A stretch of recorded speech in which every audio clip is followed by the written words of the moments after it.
Most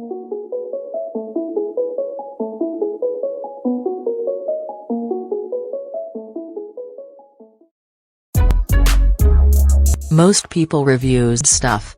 They also say this product is the price is quite good. We've found pros and cons on this type of product. But overall, it's a supreme product and we are well recommend it. When you however want to know more details on this product, so read the reports of those who have already used it. Visit the product detail link in description for an item you wish to buy. Tap add to cart. When you've finished adding items to your cart, tap the shopping cart icon. If you need to edit the items in your cart, tap save for later or delete next to the item in the cart. Tap proceed to checkout and follow the on-screen instructions.